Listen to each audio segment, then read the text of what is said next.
go and speak to Ian, a Spurs fan, who has dialed 08717 223344. Ian, good evening. Welcome to the Sports Bar.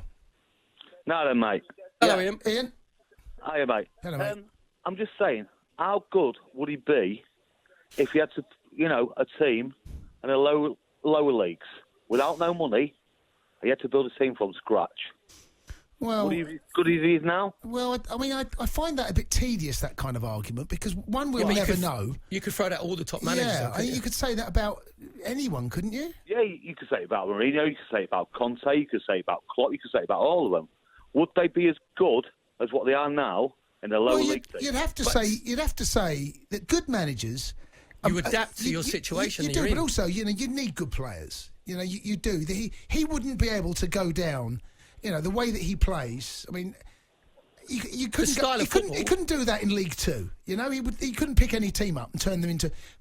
But then you didn't need the. But then what a top coach does is, if he was down in League One, League Two, then you look at the players you've got and you adapt to that style and your system to that. So are you telling me now that Pep would go route one? We'll get everyone up on the halfway line and boot it up forward. Is that what you're saying? I'm not being funny. Do you think we're still stuck in the 1980s in League One, League Two? They don't do that anymore, Jay. The lower league drops. Not being funny. Get the callers in from the EFL. 08717. They play. Most of the teams down in the lower leagues now play. I've seen it, it's Dross. They play. 08717. You're such an elitist. That's outrageous. And good evening, Dale. Welcome to the Sports Bar. How you doing, boys? You all right? Hello, Dale. I'm all right, Dale. Sound. Listen, I just want to talk about that, and everywhere he's managed, he's had a team made for him. He's always had the money. He's managed in 3 leagues.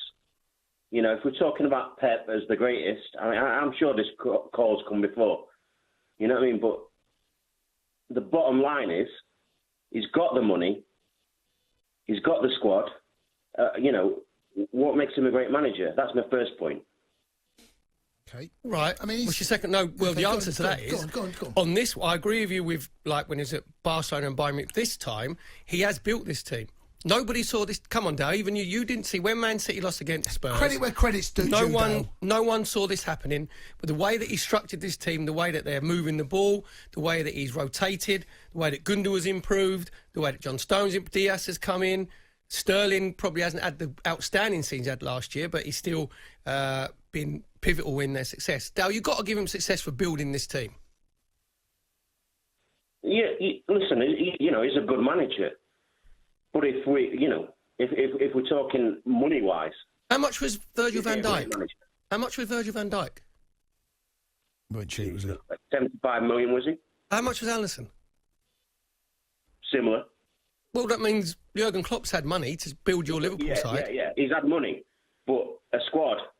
Liverpool have not got a squad anywhere near Man City. Well, Salah cost you a few quid, didn't he?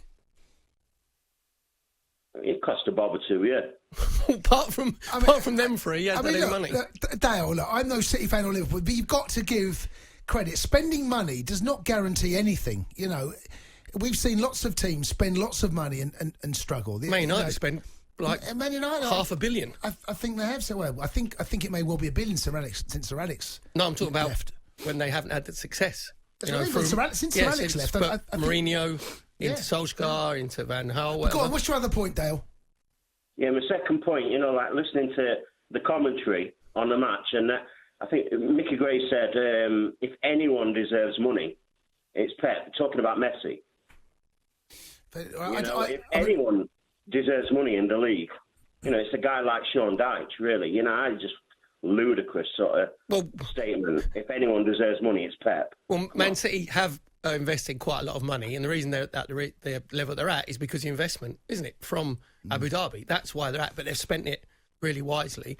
I think Dale's point about Pep's argument could stand up from before this season, before Pep has moulded this team, because I think the improvement individually and in the team and the way he's got them play, and you just got to say he's actually belied what people thought. Everybody in football didn't see this coming. No, not Man City fans didn't see it coming. Like I said, the credit where credit, they're a wonderful team to watch right now. And I've said in the past they're boring. They used to find some of their football dull, passing for passing's sake. Now watching this, the movement of Foden, they are a pleasure to watch. I must admit, Mickey Gray saying about Messi, I wouldn't have him at Man City. Wouldn't get in? He wouldn't get in the team then. No, then the dynamic of the team, what he was talking about, then it all becomes about Messi. That's what Pep was saying. He was saying he loves this team more than his other teams because it's all about a team and not one individual or individuals who can change the course of a game. This is about the team ethic.